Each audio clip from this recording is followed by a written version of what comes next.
AF25 Hindi. एक पल बाद लियोनेल फिर से गंभीर हो गया। उसके गंभीर होते ही उसकी इंद्रियां तुरंत कुछ बातें समझ गईं।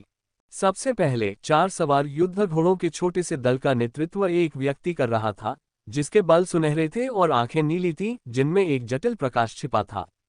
दूसरी बात, लियोनस के बारे में जो कुछ वह जानता था, उसके अनुसार इन शूरवीरों का स्वागत करने में उसका नेतृत्व न करना असंभव था। ऐसा इसलिए नहीं था क्योंकि राजकुमार को हर चीज पर नियंत्रण रखने की जरूरत महसूस होती थी, बल्कि इसलिए क्योंकि लियोनेल को लगता था कि लियोनस रिश्तों और सम्मान को ज्यादा महत्व देता है, लियोनेल की तरह ही। लायंस जैसे व्यक्ति के लिए अपने दस्ते के नेता के रूप में वह निश्चित रूप से उचित शिष्टाचार का पालन करेगा और कैमलॉट के इन शूरवीरों का अभिवादन करेगा। आखिरकार भविष्य में जब उसे राजा घोषित किया जाएगा तो ये लोग राज्य की रीढ़ होंगे। और अभी भी वे अपनी जान जोखिम में डालकर दिन रात सबसे खतरनाक सीमावर्ती क्षेत्रों में लड़ रहे थे। फिर भी न सिर्फ लायंस आगे नहीं बढ़ा, बल्कि ऐसा करने में भी हिचकिचा रहा था। ऐसा नहीं था कि उसने ऐसा करने के बारे में सोचा नहीं था, बल्कि वह ऐसा करने से हिचकिचा रहा था। इस नतीजे पर पहुंचने के बाद लियोनेल ने उस आदमी को एक बार फिर अपनी ओर आते देखा और तुरंत ही उससे एक और बात नजर आई। इस आदमी की ताकत लेमोरेक से थोड़ी ज्यादा थी। उस समय उसके चेहरे को देखकर लियोनेल को कुछ आभास हुआ। कृपया मुझे यह मत बताइए कि वह लैंसलॉट है। लियोनेल को फिर से सिरदर्द होने लगा। लियोनेल ने सिर हिलाया। चीजें इतनी आसान भी नहीं होनी चाहिए थीं। मुझे नहीं लगता कि अगर चीजें वैसी ही हो जैसी मैं सोचता हूं, तो भी लियोनस अपनी भावनाओं को छिपाने में इतना असमर्थ होगा। लैंसलॉट जैसे गोलमेज के शूरवीर के लिए तो ये बात और भी ज्यादा सच है। जब लियोनेल के मन में यह विचार आया तो वह शांतिपूर्वक बाकी सब चीजों का अवलोकन करने लगा। लैंसलॉट के पीछे पीछे आए 2 शूरवीरों के चेहरे पर भावशून्य भाव थे, लेकिन तीसरे की निगाहें लियोनेल को सांप की याद दिला रही थीं। वह शांति से लियोनेल को ऊपर से नीचे तक ऐसे देख रहा था मानो किसी पिस्सू बाजार में सामान नाप रहा हो। उसकी नजरों से कुछ और पहचानना मुश्किल था, लेकिन न जाने क्यों उसकी नजरें किसी और पर नहीं थीं। यहां तक कि 2 सुंदरियां एलिज और मैरी भी उसका ध्यान खींचने में असमर्थ थीं। उसकी नजर में कुछ तो गड़बड़ थी, पर लियोनेल समझ नहीं पा रहा था। क्या यह अजीबोगरीब बात इस आदमी से जुड़ी हो सकती है? उसके लंबे काले बाल ऐसे चमक रहे थे मानो उन पर कोई पतला जेल लगा हो। उसकी आंखें भी वैसी ही गहरी काली थीं, जिनमें एक बेरुखी सी झलक रही थी। उसके कूल्हों पर 2 तलवारें लटकी हुई थीं, लेकिन वे इतनी लंबी थीं कि जब वह अपने लंबे घोड़े को दौड़ाता था तब भी वे जमीन पर घिसटती हुई चलती थीं। लियोनेल जितनी देर तक उसे देखता रहा, उसकी आदिम प्रवृत्तियां उतनी ही जोर से चीखने लगीं। यह आदमी, वह खतरनाक था, मानो किसी की नजर उस पर पड़ गई हो। युवक ने आखिरकार अपनी नजरें लाइन से हटाकर लियोनेल से मिला लीं। उस पल लियोनेल को ऐसा लगा जैसे उसका शरीर बर्फ के पानी से भरे किसी टब में डूबा हुआ हो। उसकी रक्त वाहिकाएं अनायास ही सिकुड़ गईं और उसकी आंखें सिकुड़ गईं। लियोनेल की धड़कनें धीमी पड़ गईं। हालांकि उनकी नजरें बस एक पल के लिए ही मिलीं, पर ऐसा लगा जैसे अनंत काल बीत गया हो। वह आदमी हैरान था कि लियोनेल ने जल्दी से नजरें हटाने की कोशिश क्यों नहीं की। इस बात ने उसे लियोनेल को एक बार गौर से देखने के लिए मजबूर किया, ये जानने की कोशिश करते हुए कि उसके सामने खड़े युवक में कुछ खास तो नहीं है। दुर्भाग्यवश उसी क्षण उनका मौन संघर्ष समाप्त हो गया। राजकुमार, आप आ गए। छोटे से दल का नेतृत्व कर रहे लैंसलॉट ने अपने घोड़े से उतरकर एक घुटने पर बैठकर अभिवादन किया। शायद मुझे अवचेतन रूप से यह नहीं सोचना चाहिए कि वह लैंसलॉट है। कौन जाने, शायद मेरी किस्मत अच्छी हो और मैं इस झंझट से बच जाऊं। कृपया ऐसा न करें, सर लैंसलॉट। मैं इस सम्मान के लायक नहीं हूं। या नहीं? लियोनेल कड़वाहट से मुस्कुराया। लैंसलॉट एक सौम्य मुस्कान के साथ खड़ा होकर समूह के बाकी सदस्यों की ओर देख रहा था। ओह, क्या यह आधिकारिक जादूगर लियोनेल है? मैंने आपके बारे में बहुत कुछ सुना है। उस बूढ़े सन की लामोरक को आपके हाथों कष्ट सहना पड़ा था, है ना? सांप जैसी आंखों वाले उस आदमी ने ये शब्द सुनकर अपनी नजरें सिकोड़ लीं। ऐसा लग रहा था जैसे उसे लियोनेल की पहचान अभी अभी पता चली हो। लियोनेल थोड़ा शर्मिंदा होकर मुस्कुराया। मुझे लगता है कि आप कह सकते हैं कि उसकी गदा मेरे खून से थोड़ी गंदी हो गई थी। लियोनेल की प्रतिक्रिया सुनकर लैंसलॉट एक क्षण के लिए थोड़ा स्तब्ध रह गया, फिर वह जोर से हंसने लगा। यह देखने में बड़ा अजीब नजारा था। लैंसलॉट अपनी शक्ल सूरत से एक घमंडी और खूबसूरत प्लेबॉय का किरदार बखूबी निभा सकता था। फिर भी वह वैसी ही हंसी हंस रहा था जैसी किसी बेतरतीब बालों और भारी पेट वाले आदमी से उम्मीद की जा सकती है। अरे, उसका करिश्मा तो मुझ पर भी असर कर रहा है। कोई आश्चर्य नहीं कि रानी गुनिवेर उस पर फिदा हो गई। यदि अन्य लोगों को पता चल जाता कि लियोनेल क्या सोच रहा था, तो संभवतः उसे वही मौत की सजा दी जाती जहां वह खड़ा था। लैंसलॉट ने लियोनेल के कंधे पर जोर से थपथपाया। मुझे तुम पसंद हो, बच्चे। स्पष्टतः वह लियोनेल के प्रति उतना संकोची नहीं था जितना कि लाइन्स के प्रति था। सर लैंसलॉट, क्या इस बेस में कुछ समस्याएं हैं? मैंने देखा है कि सुरक्षा विशेष रूप से कड़ी थी। लाइन्स ने आखिरकार वो सवाल पूछ ही लिया जो उसे परेशान कर रहा था। बेशक ये सवाल उसके दिमाग में सबसे आगे नहीं थे, लेकिन वो बाकी बातों को पीछे ही धकेल सकता था। हाँ, लैंसलॉट गंभीर हो गया। दानव राजा आगे बढ़ रहे हैं। लाइन्स गंभीर हो गया। दानव लॉर्ड्स, वे मोड्रेड के सबसे भरोसेमंद अधीनस्थ थे। उनकी कुल संख्या 66 थी। ऐसा नहीं था कि मोड्रेड ने और दानवों को नहीं जोड़ा, बल्कि दानवों के सरदार अपनी अपनी जगह पाने के लिए एक दूसरे का वध करना पसंद करते थे। नतीजतन नए दानव सरदार हमेशा अपनी उपाधि मिलने पर किसी दूसरे दानव सरदार को मार देते थे या ऐसा करने की कोशिश में मर जाते थे। अंत में ये संख्या हमेशा 66 होती थी। लेकिन फिर भी ये कैमलॉट के शीर्ष विशेषज्ञों से कहीं ज्यादा थे। अगर कैमलॉट के शीर्ष विशेषज्ञों ने इस राक्षसी भूमि के विशेषज्ञों को एक माप से ज्यादा न छीन लिया होता, तो कैमलॉट का बहुत पहले ही सफाया हो चुका होता। लाइन्स ने भौहें चढ़ाईं। क्या हुआ? लैंसलॉट ने गहरी सांस ली। एक नए दानव राजा की नियुक्ति हुई है। हालांकि इसने दूसरे को मारने की सामान्य परंपरा का पालन नहीं किया, जिससे मोड्रेड की भूमि में कुछ अशांति फैल गई। अब 67 दानव राजा हैं, लेकिन लगता है मोड्रेड को यह नया दानव राजा पसंद आ गया है और वह उनकी रक्षा कर रहा है। अब उनके बीच अशांति है। लेकिन दानव अपनी असंतुष्टि हम इंसानों की तरह नहीं दिखाते। मोड्रेड की ओर अपने भाले तानने के बजाय वे यथास्थिति की अनदेखी कर रहे हैं और अपनी मर्जी से हमला कर रहे हैं। मोड्रेड ने अभी तक संतुलन बहाल करने के लिए कोई कदम नहीं उठाया है और हो सकता है कि वह इस तरह की अशांति चाहती हो। इसी वजह से हम सभी सीमावर्ती किलों पर लगातार हमलों का सामना कर रहे हैं। कैमलॉट को खबर पहले ही भेज दी गई है। संभावना है कि अब दूसरे बड़े खिलाड़ी भी कोई कदम उठाएंगे। जब लैंसलॉट कुछ और कहना चाहता था तो अचानक धरती हिलने लगी। लियोनेल ने कभी उम्मीद नहीं की थी कि उसे आराम करने का मौका भी नहीं मिलेगा। आदेशों और गर्जनाओं की आंधी ने छोटे से किले को हिलाकर रख दिया। लैंसलॉट का बेफिक्र व्यवहार पूरी तरह गायब हो गया जब उसने स्थिति पर नियंत्रण कर लिया। ये किला अब उसका अपना था और उसे ही इस पर नियंत्रण करना था। सच तो ये था कि यह बेस बाकियों से कहीं बेहतर हालत में था। राउंड टेबल के एक नाइट की सुरक्षा में यहाँ के स्टेशन अन्य स्टेशनों की तुलना में कई स्तर ज्यादा भाग्यशाली थे। ये पहली बार था जब लियोनेल किसी असली युद्धभूमि में था। हालांकि उसने फ्रांसीसियों के साथ मिलकर अंग्रेजों से लड़ाई लड़ी थी, लेकिन वे उससे इतने कमजोर थे कि उसकी जान कभी खतरे में नहीं पड़ी। ये बात और भी ज्यादा तब सच थी जब आयना उसके साथ थी। लेकिन इस बार अगर वह जरा भी लापरवाह हुआ तो एक पैदल सैनिक भी उसकी जान ले सकता था। इस दुनिया के योद्धा बिल्कुल अलग स्तर के थे। वह किसी को भी हल्के में नहीं ले सकता था। हालांकि किसी कारण से लियोनेल को अग्रिम मोर्चे पर जाने की इच्छा हुई। अपने मन में आए इस अचानक बदलाव से वह भी स्तब्ध रह गया। उसके दिल की धड़कन उसे उस पल की याद दिला रही थी जब उसने पहली बार फुटबॉल के मैदान में कदम रखा था। ये बिल्कुल वैसा ही एहसास था, दुश्मन पर जीत हासिल करने और अपनी बुद्धि का इस्तेमाल करने की इच्छा। हालांकि इस पूरे समय ये बात उसके दिल की गहराइयों में दबी हुई थी। उसे हत्या करना बिल्कुल पसंद नहीं था। ऐसी विरोधाभासी भावनाएं उसके भीतर हमेशा टकराती रहती थीं, इस हद तक कि उसकी शुरुआती प्रवृत्तियां दबकर दम तोड़ देती थीं। लेकिन दुश्मन एक बार फिर इंसान नहीं था। लियोनेल अचानक मुस्कुराया।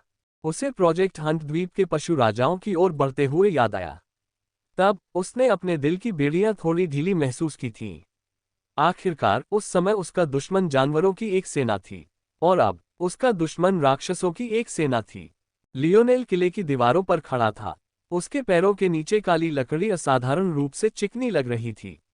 एक जादूगर होने के नाते उसके लिए सेना के पीछे खड़ा होना उचित ही था। पृथ्वी के जादूगरों की एक टुकड़ी का निरीक्षण करना और भविष्य की लड़ाइयों के लिए उनकी कार्यप्रणाली को समझना उसका काम था। लेकिन वह विशेष रूप से बेचैन महसूस कर रहा था। वह नीचे शूरवीरों के साथ शामिल होना चाहता था। लियोनेल के सपनों की दुनिया में एक सीन पेश हुआ। जब उसने अपने मन को भीतर की ओर भेजा तो वह कड़वी मुस्कान के साथ मुस्कुराया।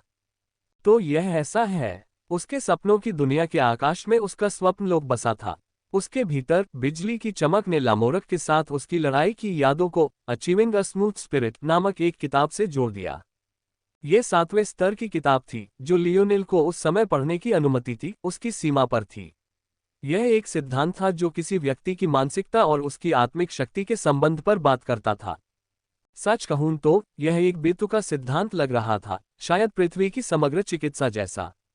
हालांकि कुछ लोग इस पर विश्वास करते हैं, लेकिन कई लोग इसे एक बेतुका विचार मानकर खारिज कर देते हैं। लियोनेल ने भी पहले इसके बारे में ज्यादा नहीं सोचा था, लेकिन अभी उसे समझ आ रहा था कि ये बेचैनी की भावनाएं कहां से आ रही हैं। लामोरक के साथ उसकी लड़ाई ने उसके दिल पर गहरा असर डाला था। यह उसकी आत्मा के शुद्ध प्रवाह में बाधा डाल रही थी और उसके भविष्य के मार्ग को सीमित कर रही थी। नतीजतन लियोनेल अवचेतन रूप से खुद को एक असली युद्ध के मैदान में साबित करना चाहता था। लियोनेल ने गहरी सांस ली और अपनी आंखें बंद कर लीं। अगर दूसरों को उसके विचार पता होते तो वे मानते कि वह अपने बारे में बहुत ज्यादा सोचता था। लैमोरक कैमलॉट के 4-5 सबसे शक्तिशाली शूरवीरों में से एक था।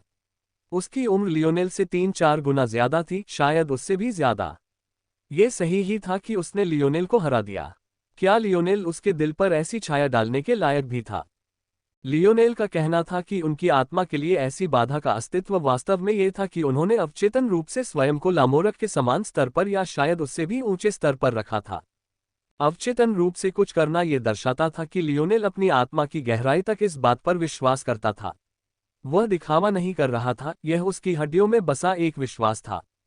लियोनेल मन ही मन हंसने लगा, जिससे उसके बगल में खड़े जादूगर, जो अत्यंत तनाव में थे, आश्चर्य से उसकी ओर देखने लगे। दूर से राक्षसों की एक दुष्ट सेना ज्वार की तरह आगे बढ़ रही थी। रेत के कागज जैसी खुरदरी लंबी, धूसर जीभ वाले काले कुत्ते, धूसर चमड़ी वाले मानवरूपी जीव जिनके सिर पर तरह तरह के सींग और सींग होते हैं, सरीसृप जैसी आंखों वाले शल्कदार मानवरूपी जीव, झुर्रीदार सड़ी हुई खाल वाले आकाश में मंडराते विचित्र गिद्ध। नर्क जैसा नजारा था। फिर भी ये युवक हंस रहा था। क्या उसका दिमाग खराब हो गया था? लियोनेल की रगों में खून दौड़ रहा था। उसे अपने कांसे के रूनों का अस्तित्व में आना जाना महसूस हो रहा था। वह खुद पर काबू नहीं रख पा रहा था। लियोनेल की आंखें बाज की तरह थीं। उसने स्वचालित रूप से दूरी पर 3 दानव लॉर्ड्स पर ध्यान केंद्रित किया। उनमें से एक विशालकाय मिनोटॉर था जिसके हाथ में खून से सनी कुल्हाड़ी थी। उसके सींगों के सिरे गहरे ओब्सीडियन जैसे काले थे, जिससे ऐसा लग रहा था मानो उस पर लगातार जहर टपकाया गया हो। दूसरा कंकाल नीली लपटों जैसी आंखों वाला एक कंकाल था। उसने एक फटा हुआ काला लबादा पहना हुआ था जो उसके टखनों और कलाइयों में बंदी जंजीरों को छिपा नहीं पा रहा था। उसकी जंजीरों के सिरे पर काले स्टील के बड़े बड़े भारी गोले थे। उनका वजन इतना ज्यादा था कि जैसे जैसे कंकाल आगे बढ़ता, जमीन में लंबी गहरी खाइयां बनती जाती। आखिरी वाला एक ज़ॉम्बी था जिसकी सड़ती हुई हरी भूरी त्वचा थी। उसने अपनी कमर को बचाने के लिए एक फटे हुए जानवर के कपड़े के अलावा कुछ नहीं पहना था। बाकी का हिस्सा पूरी तरह से खुला हुआ था। लियोनेल उसकी छूटती त्वचा के नीचे मांसपेशियों के रेशों की रेखाएं भी देख सकता था। हालांकि ये मांसपेशियां स्वस्थ गुलाबी होने के बजाय लगभग सफेद होने के कगार पर पूरी तरह से धुली हुई लग रही थी, मानो इस ज़ॉम्बी के शरीर में एक बूंद भी खून नहीं बचा हो। उनके विचित्र रूप के बावजूद लियोनेल महसूस कर सकता था कि उनकी आभाएं आसमान में फैल रही थीं।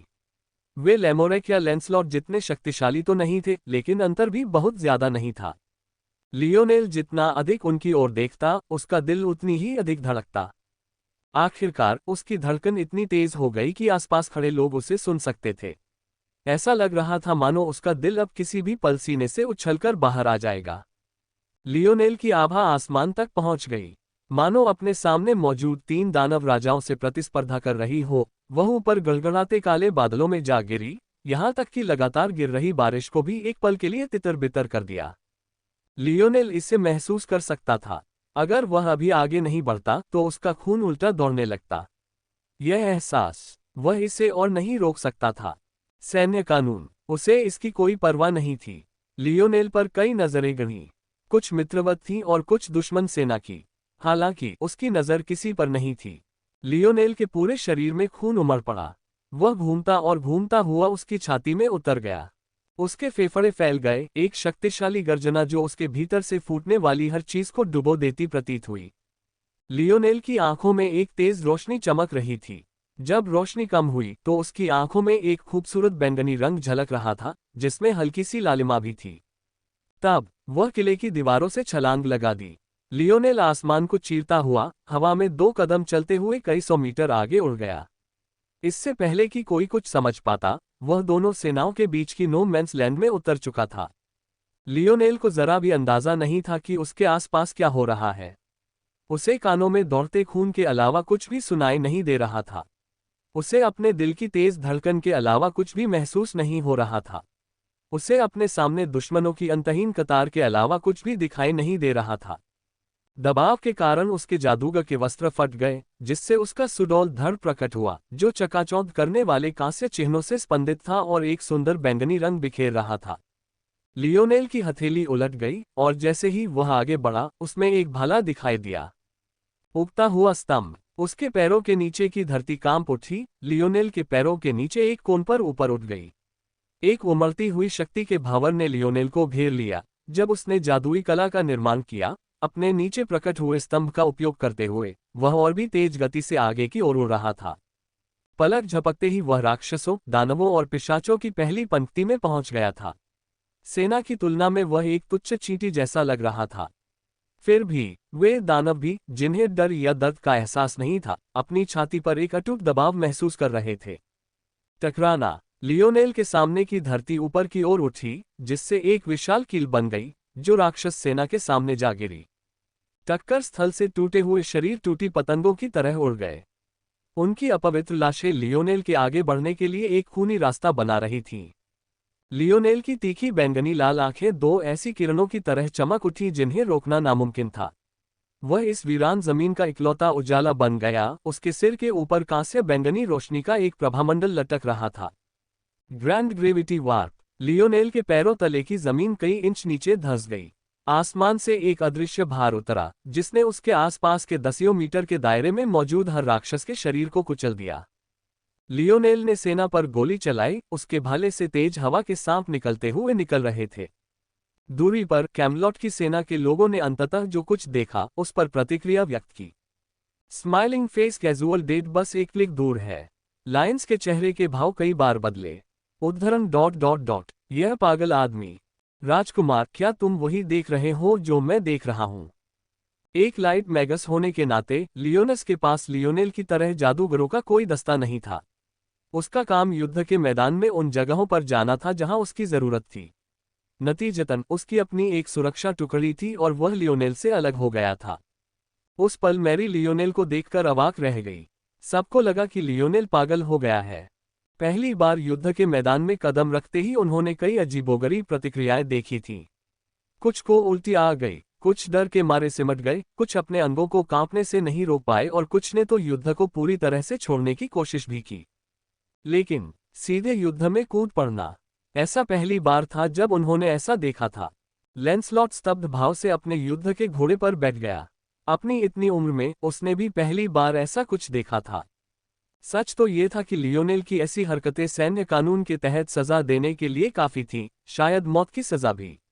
अपनी मर्जी से पद छोड़ना और अपनी मनमानी करना सेना का तरीका नहीं था। ऐसा सिर्फ पृथ्वी पर ही नहीं, बल्कि इस पौराणिक क्षेत्र में भी साफ तौर पर होता था। हालांकि पृथ्वी और यह क्षेत्र समान थे, फिर भी वे एक पहलू में भिन्न थे, शक्ति का महत्व। लियोनेल को डांटने की हिम्मत किसने की? अगर लैंसलॉट में ऐसा करने की ताकत होती तो भी क्या वह ऐसा करता? क्या यह इसके लायक था? तभी लैंसलॉट जोर से हंसा। उसकी कमर में लटका हुआ सुनहरा चांदी का भाला उसके हाथों में उठ गया। उन्होंने इसे आगे की ओर इंगित किया तथा अपने और सामने खड़ी सेना के बीच एक अदृश्य रेखा खींच दी। देखो यार, एक नौसिखिया भी इतना उत्सुक है। हम उससे हार तो नहीं जाएंगे, है ना? उसकी दहाड़ ऊपर के पर्दे को चीरती हुई सुनाई दे रही थी। युद्ध के घोड़ों की टापें और कवच से टकराते हथियारों की आवाज युद्धभूमि में गूंज रही थी। कैमलॉट की सेना का आभामंडल बढ़ गया। मानो लियोनेल की ऊर्जा से मेल खाने की कोशिश में यह उसकी गति के साथ मिल गया और राक्षसों का पूरी तरह दमन कर दिया। शुल्क। लैंसलॉट के शब्द गिरे और शूरवीरों की एक टोली आगे बढ़ी। उनके घोड़ों के अगले खुर उठे और उनके नीचे की जमीन को बेरोक-टोक रौंदते हुए आगे बढ़े। एक तरफ खड़ा सांप जैसी आंखों वाला आदमी उत्सुकता भरी निगाहों से देख रहा था।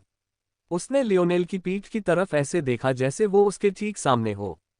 अपनी स्थिति से वो लियोनेल की पीठ की प्रत्येक मांसपेशी, प्रत्येक तीक्ष्ण पुनर्तः निर्मित कांस्य रून को देख सकता था तथा उससे निकलती पसीने की बूंदों को भी देख सकता था। दिलचस्प, उसके बगल में रखी दो लंबी तलवारें मानो उत्तेजित होकर कांप रही थीं। वे चीख रही थीं मानो वे भी खून की कामना कर रही हों। बिना एक क्षण भी प्रतीक्षा किए वह भी आगे बढ़ गया। इस सब के सामने लियोनेल को अंदाजा भी नहीं था कि उसने अपनी सेना पर कैसा असर डाला है। वह युद्ध के देवता की तरह अपने पैरों तले जमीन को नियंत्रित कर रहा था और किसी कटनी की पुकार की तरह भाला चला रहा था। उसकी चालें तरल जल की तरह थीं, उसके कदमों में एक रहस्यमयी हवा थी जिससे ऐसा प्रतीत होता था मानो उसके सभी शत्रु अपनी इच्छा से मृत्यु की ओर जा रहे हों। हैरानी की बात यह है कि अपनी निगाहें उस पर गड़ाए रखने के अलावा दानवों ने लियोनेल की ओर कोई और कदम नहीं उठाया। कोई सोच सकता था कि वे उसकी गति को रोकने के लिए हर संभव कोशिश करेंगे, लेकिन ऐसा लगता था कि उन्हें इसकी जरा भी परवाह नहीं थी। वे पूरी उदासीनता से देखते रहे। हालांकि जब लियोनेल की नज़र उनसे मिली तो उनकी भौहें अचानक तन गईं क्योंकि उसकी नज़र भी उदासीन थी। वह उन्हें दैत्यों के राजा नहीं मानता था। वह उन्हें अपने शत्रुओं के रूप में देखता था जिन्हें उसे अपने दिल की इस बेचैनी से छुटकारा पाने के लिए खत्म करना था। वे उसके मन की भड़ास निकालने का एक जरिया थे, न उससे ज्यादा न उससे कम। उसी क्षण दानव सेना के अन्य उच्च पदस्थ योद्धा आगे बढ़ने लगे। दानव राजा भले ही सर्वोच्च मानक रहे हों, लेकिन उनके नीचे दानव सैनिक, दानव सेनापति और दानव सेनापति भी थे। एक छोटे से इंसान से निपटने के लिए उनके दानव प्रभु को सबसे पहले क्यों आगे आना पड़ा? लियोनेल जैसे इंसान के लिए तो एक दानव कप्तान ही काफी था। अपने आप पर पूरा भरोसा करते हुए एक भेड़िया आदमी अपनी दो मजबूत पिछली टांगों पर खड़ा होकर लियोनेल की ओर झपटा। उसके मुंह से सड़ती हुई जीभ बाहर लटक रही थी और उसकी लार नीचे टपक रही थी, जैसे वह लियोनेल के कोमल शरीर के बारे में सपने देख रहा हो। हालांकि उसने लियोनेल पर निशाना साधना शुरू ही किया था कि एक भाला उसके सामने आ गया, जिसने उसकी जीभ, मुंह और सिर के पिछले हिस्से को भेद दिया। इस तरह एक दानव कप्तान एक पागल कुत्ते से अलग नहीं था। अंततः दानव सेनापति उत्तेजित हो गए। कितना शोरगुल मचाने वाला बच्चा है! मेरी राक्षस सेना को धमकाना कब से इतना आसान हो गया? हरी लपटों से टिमटिमाते खाली सॉकेट्स वाला एक दानव सेनापति व्यंग्यात्मक लहजे में बोला। अगर यह विशेषता न होती तो वह बिल्कुल एक सामान्य, औसत दिखने वाले इंसान जैसा दिखता। लेकिन इसके साथ ही ये और भी स्पष्ट हो जाता कि वह एक दुष्ट स्वभाव वाला दानव था। हरे रंग की ज्वाला वाला दानव जनरल लियोनेल की ओर बढ़ा, उसके हाथों में दो कटारें घूम रही थीं। उसी क्षण कैमलॉट की सेना राक्षसों से भिड़ गई और उनके संघर्ष की गूंज पूरे युद्ध क्षेत्र में गूंज उठी। बारिश लगातार जारी रही, ऊपर बादल हर पल घने और काले होते जा रहे थे। फिर भी लियोनेल को कुछ भी नजर नहीं आया। यहां तक कि उसकी ओर आते हुए कई दानव सेनापति भी उसके मन में बस एक और प्रतिबिंब मात्र थे। हर गुजरते पल के साथ उसके खून का तेज बहाव तेज होता जा रहा था।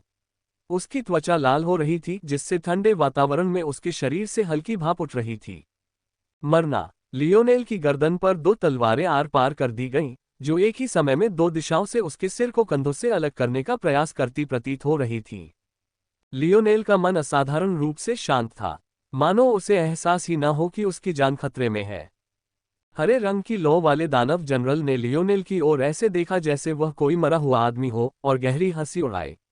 लेकिन जब उसकी नज़र लियोनेल की बैंगनी लाल आंखों की ठंडक पर पड़ी तो उसकी रीढ़ में एक सिहरन दौड़ गई। लियोनेल का भाला आगे की ओर चला। जब ऐसा लग रहा था कि तलवारें उसके सिर को धड़ से अलग कर देंगी, लियोनेल का भाला मानो एकदम सटीक रेखा पर खींचा गया हो, दोनों तलवारों की प्रतिच्छेद रेखा से जा टकराया और एक ही वार में दोनों तलवारों को पीछे धकेल दिया। जैसे ही हरे रंग की ज्वाला दानव जनरल ने महसूस किया कि एक अजैब बल उसकी भुजाओं में उमड़ रहा है, जिससे वह कई कदम पीछे हट गया, उसने महसूस किया कि उसके दिल में एक गहरा डर घर कर गया है। मधुमेह हमेशा के लिए ठीक हो जाएगा। सोने से पहले करें ये काम। इंसुलक्स डायबिटिक। भाले की नोक से एक साथ दो हथियारों को रोकना। बस एक छोटी सी चूक का मतलब लियोनेल का सिर कटना होता। आखिर उसने किस स्तर का चरित्र उभारा। हरी ज्वाला वाला दानव सेनापति तुरंत कई कदम पीछे हट गया। वह जानता था कि अकेले लियोनेल को हराना उसके लिए नामुमकिन है। अगर उसे मदद नहीं मिली तो वह बस मौत की ओर बढ़ रहा होगा। दानव जनरल को उम्मीद थी कि लियोनेल उस पर दबाव डालेगा, लेकिन वह लियोनेल की अगली कार्रवाई से स्तब्ध रह गया और फिर क्रोधित हो गया। मानो हवा में ही सही, लियोनेल ने दानव सेनापति का पीछा भी नहीं किया। उसने अपने भाले के कई और तीखे प्रहार किए, जिससे हवा की पुकार चरम सीमा तक संकुचित हो गई। हरी लौ वाला दानव सेनापति बस देख रहा था कि उसके सैनिक एक के बाद एक गिर रहे हैं। कई दानव सेनापतियों ने उस इलाके में धावा बोल दिया। इससे कोई नहीं बच सकता था। लियोनेल एक अकेला आदमी था जो कैमलॉट की सेना की असली अग्रिम पंक्ति से बहुत दूर चला गया था। वह अकेला था, चारों तरफ से दुश्मनों से घिरा हुआ। राक्षसों के लिए संरचनाएं, पद और सैन्य नियम जैसी चीजें अर्थहीन थीं।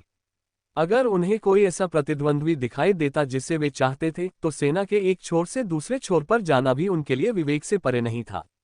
यहां तक कि जब वे हरे रंग की ज्वाला वाले दानव सेनापति को कष्ट सहते देखते थे, तो भी उनका लड़ने का जोश और भी बढ़ जाता था। हरे रंग की ज्वाला वाले दानव जनरल ने लियोनेल की हत्या की होड़ को धीमा करने की उम्मीद में दूर से उस पर हमला करने की कोशिश की। हरे रंग की फौज की तलवारें हवा को चीरती हुई अविश्वसनीय गति से लियोनेल की ओर उड़ रही थीं। फिर भी लियोनेल ने शांति से उन सबको किनारे कर दिया। मानो उसे पहले से पता था कि वे कहां उतरेंगे और वह पहले ही विपरीत दिशा में बढ़ चुका था। लियोनेल की जनरल स्टार जैसी क्षमताएं हर गुजरते दिन के साथ और गहरी होती गईं। दूसरों को तो जरा सा भी सुधार पाने के लिए दशकों तक कई लड़ाइयां लड़नी पड़ती, लेकिन वे ऐसे व्यक्ति थे जिनमें लियोनेल जैसी क्षमताएं नहीं थीं। जनरल स्टार जैसा मूवमेंट थ्योरी लियोनेल के लिए ही बनाया गया था। राजकुमार, यह अच्छा नहीं है। ये लियोनेल की पहली लड़ाई है। जब उसकी सहनशक्ति खत्म हो जाएगी तो वह क्या करेगा? थेबुल ने लियोनेस की ओर से थोड़ी चिंता के साथ पूछा। वे सभी जानते थे कि लियोनेल की सहनशक्ति कितनी जबरदस्त है, लेकिन उन्हें इस जगह तक पहुंचने के लिए एक लंबा दिन पैदल चलने के बाद ही इस युद्ध में उतारा गया था। इसके अलावा लियोनेल को शायद अपने अनुभव की कमी के कारण ये पता नहीं था कि युद्ध के मैदान में सहनशक्ति जल्दी खत्म हो जाती है।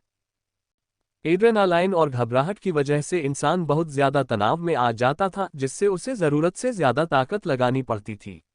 इस स्तर की लड़ाइयां आमतौर पर कम से कम कुछ घंटों तक चलती थीं। लियोनेल आखिर तक कैसे टिक पाता? ये शब्द सुनकर लियोनेस की आंखें सिकुड़ गईं। सबको लगा कि लियोनेल गुस्सैल स्वभाव का है, यहां तक कि लियोनेस को भी यही लगा। लेकिन किसी वजह से लियोनेस को लगा कि लियोनेल उन्हें कोई सरप्राइज दे सकता है। लियोनेस की नज़र युद्ध क्षेत्र के दूसरे हिस्से पर गई। उसने देखा कि दो लंबी तलवारों वाला एक आदमी युद्ध के घोड़े पर सवार होकर रास्ता बना रहा था। उसकी मारक क्षमता लियोनेल से भी कई स्तर ज्यादा थी। हालांकि उसके विरोधी भी कुछ स्तर कमजोर थे, क्योंकि वे अग्रिम पंक्ति के चारे थे। लियोनेल का अब प्रकट होना, यह अच्छी बात है या बुरी? लायंस के विचारों में कोई ऐसा धागा नहीं था जो उन्हें जोड़ता हो।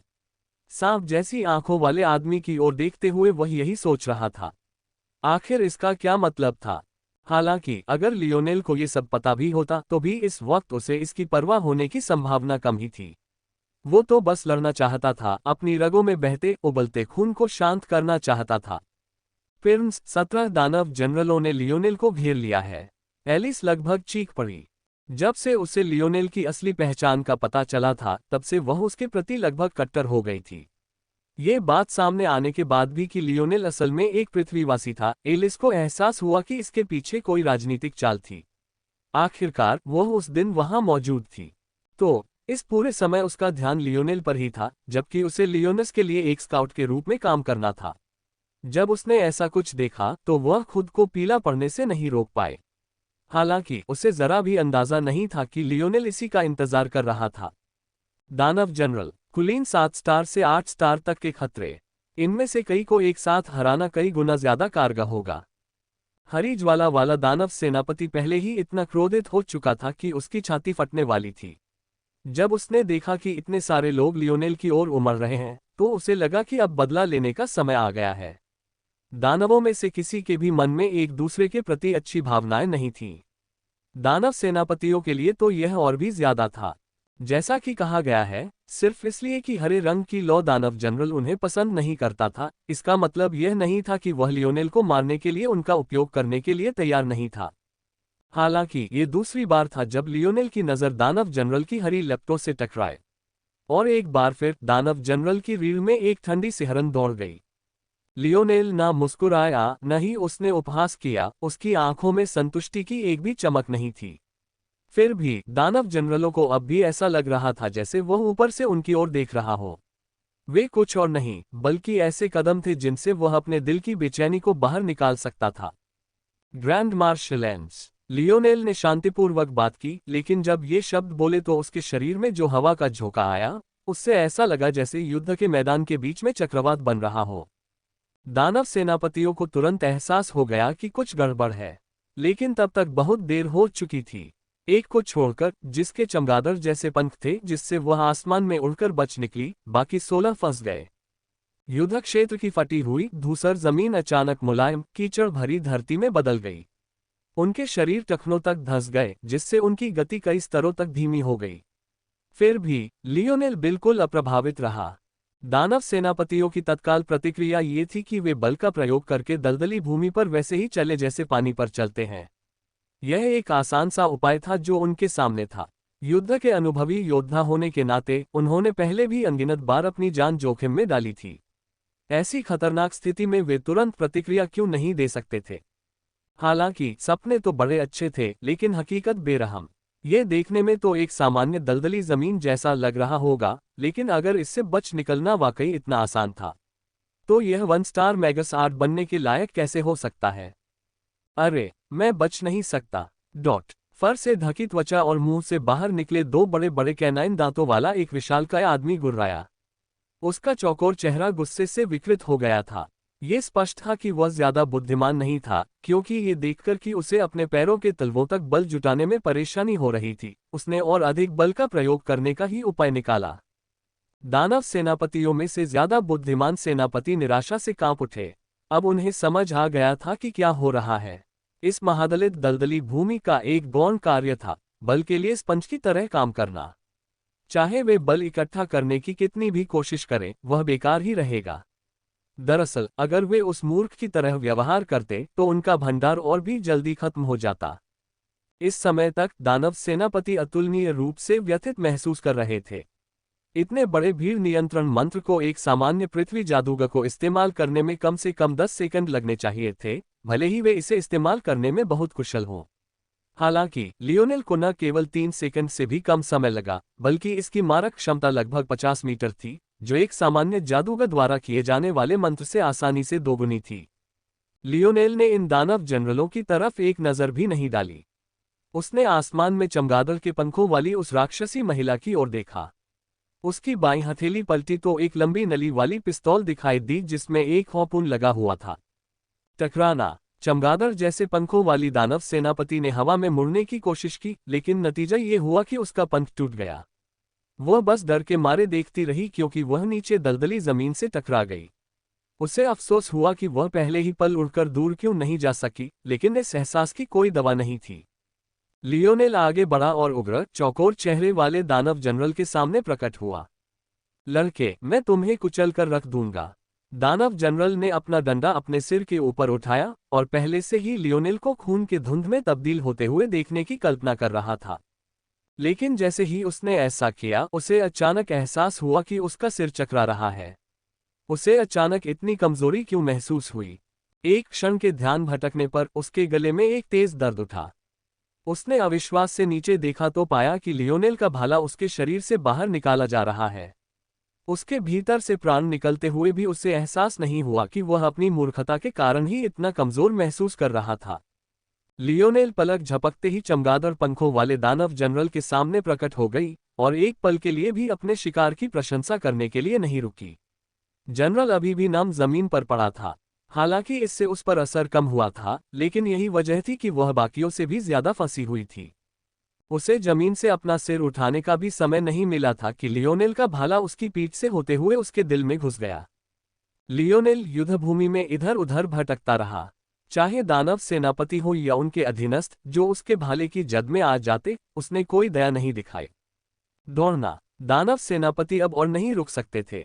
वह आदमी मौत के देवता से ज्यादा कुछ नहीं था। ऐसा लग रहा था जैसे वह उन्हें ऐसे देख रहा हो जैसे वे बस कागज पर लिखे अंक हो, उसकी सफलता का लेखा जोखा और कुछ नहीं। दुर्भाग्य से क्या लियोनेल से भागना वाकई इतना आसान था? लियोनेल द्वारा किया गया हर पृथ्वी मंत्र उसके उत्परिवर्तित आत्मा दबाव आत्मीयता के कारण एक भिन्नता लेकर आता था। ये भिन्नता उसके धातु समन्वय वंशकारक से संबंधित थी।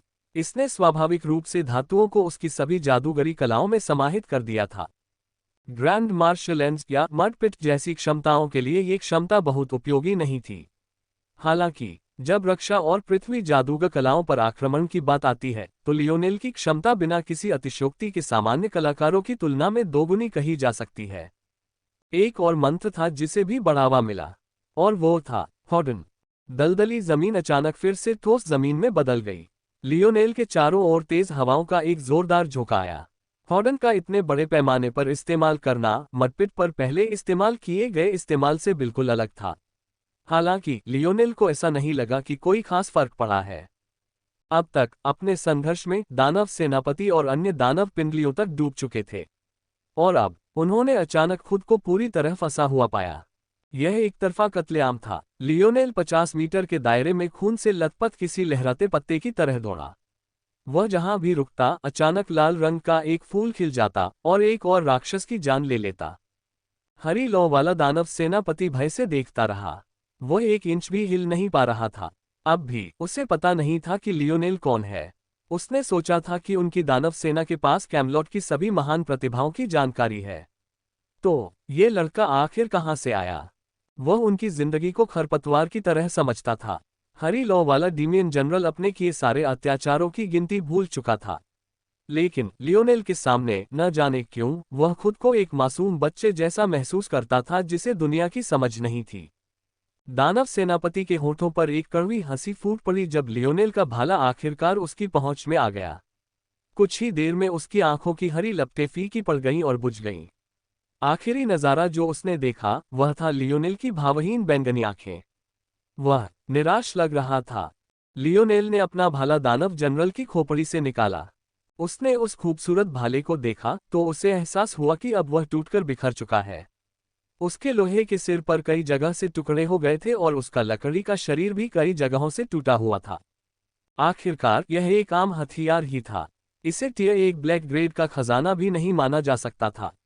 लियोनेल की अपनी ताकत का विरोध करना उसके लिए मुश्किल था, उसके दुश्मन की तो बात ही छोड़िए।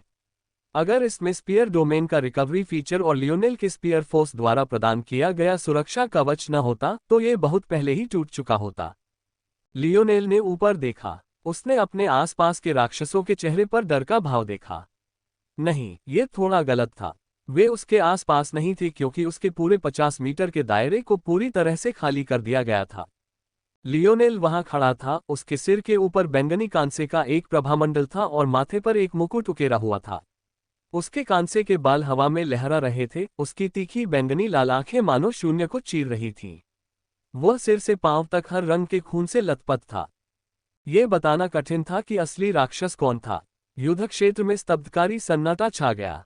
ऐसा नहीं था कि वहां सचमुच सन्नाटा था। हथियारों की टक्कर, लोगों की चीखें, घोड़ों की टापें, ये सब अभी भी मौजूद थीं। हालांकि माहौल में एक ऐसी शांति थी जिसे शब्दों में बयां करना मुश्किल है। लियोनेल दुश्मन के इलाके में अंदर बिल्कुल अकेला खड़ा था।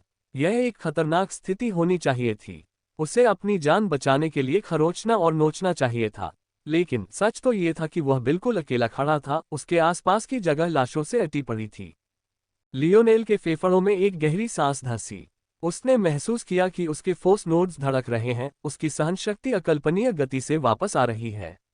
नोड्स सक्रिय होने के बाद उसकी सहनशक्ति पहले से ही भयावह थी। वह केवल कल्पना ही कर सकता था कि 9वें और 10वें नोड्स बनने के बाद ये किस स्तर तक पहुंच जाएगी। टकराना। लियोनेल जिस जमीन पर खड़ा था वह जोर से हिल गई। उसने अपने विचारों से शांति से ऊपर देखा तो पाया कि विशालकाय मिनोटॉर दानव भगवान उसके सामने खड़ा है। उसकी खून से सनी कुल्हाड़ी जमीन में एक बड़ी दरार बना रही है।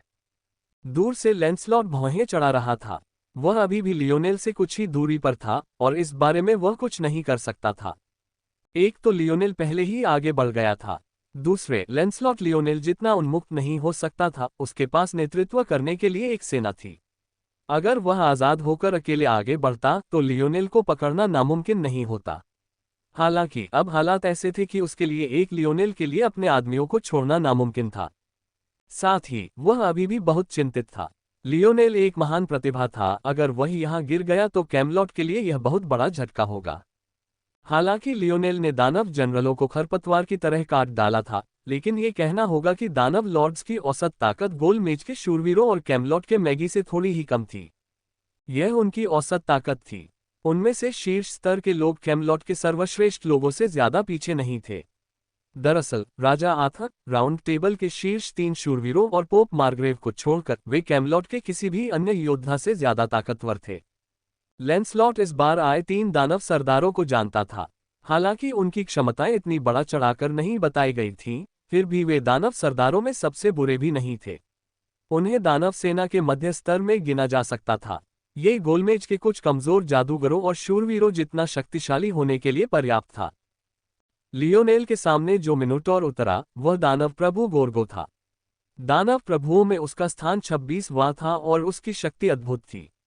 लैंसलॉट को चिंता क्यों न हो, छोटे बच्चे, मैंने कभी भी तुम्हारे जितना मरने के लिए उत्सुक किसी व्यक्ति से मुलाकात नहीं की। लियोनेल ने कोई जवाब नहीं दिया। ऐसा नहीं था कि वह जवाब नहीं देना चाहता था, बल्कि इसलिए कि वह गोर्गो की बातें सुन ही नहीं पा रहा था। उसके दिल की धड़कनें तेज होती जा रही थीं। उसकी नसों में खून तेजी से बह रहा था। उसे ऐसा लग रहा था जैसे कोई झरना उसके शरीर से टकरा रहा हो, जो चट्टानों को चकनाचूर कर सकता हो और व्हेल मछलियों को डुबो सकता हो। यह इस हद तक था कि उसके सामने खड़ा दानवराज भी उसे धीरे धीरे सुन पा रहा था। लियोनेल ने अपना भाला लहराया, मानो उसे डर का कोई एहसास ही न हो। उसने मिनोटॉर की तरफ देखा जो उससे लगभग 1 मीटर ऊंचा खड़ा था। उसकी तीखी बैंगनी लाल आंखें उदासीनता से उसकी श्रेष्ठता के आवरण को चीर रही थीं। हे, गोर्गो हंसा, उसका मुंह खुल गया और मोती जैसे सफेद दांतों की 2 पंक्तियां दिखाई देने लगीं। वे इतने साफ थे कि लियोनेल चाहता तो अपना अक्स भी देख सकता था। हालांकि ये हंसी जरा भी हंसी मजाक वाली नहीं थी। उद्धरण चिन्ह ... मुझे तुम्हारी आंखों में वह भाव पसंद नहीं है, छोटे बच्चे। क्यों न मैं उन्हें तुम्हारे लिए निकाल दूं। गोर्गो ने धीरे से अपनी कुल्हाड़ी उठाई। उसका आभामंडल प्रभावशाली और विशाल था। लियोनेल की कुल्हाड़ी की तुलना में भी वह जरा भी कमजोर नहीं लग रही थी। लेकिन एक पल बाद समझ आ गया कि क्यों। गोर्गो का आभामंडल हत्या के इरादे का एक समुच्चय था। लियोनेल का आभामंडल कुछ और नहीं बल्कि प्रतिस्पर्धा की तीव्र इच्छाशक्ति से भरा था। हालांकि गोर्गो का आभामंडल लियोनेल से मेल खाता हुआ प्रतीत होता था, लेकिन ये केवल उसके भयावह गुण के कारण था। यही उसे और भी यादगार बनाता था। इसकी तुलना लियोनेल से की जा सकती थी, जो एक समृद्ध, निरंतर धारा थी। ये 2 व्यंजनों की तुलना करने जैसा था। एक की गंध तेज हो सकती है, लेकिन जरूरी नहीं कि उसका स्वाद बेहतर हो। हालांकि मिनोटॉर को इस बात का जरा भी एहसास नहीं था।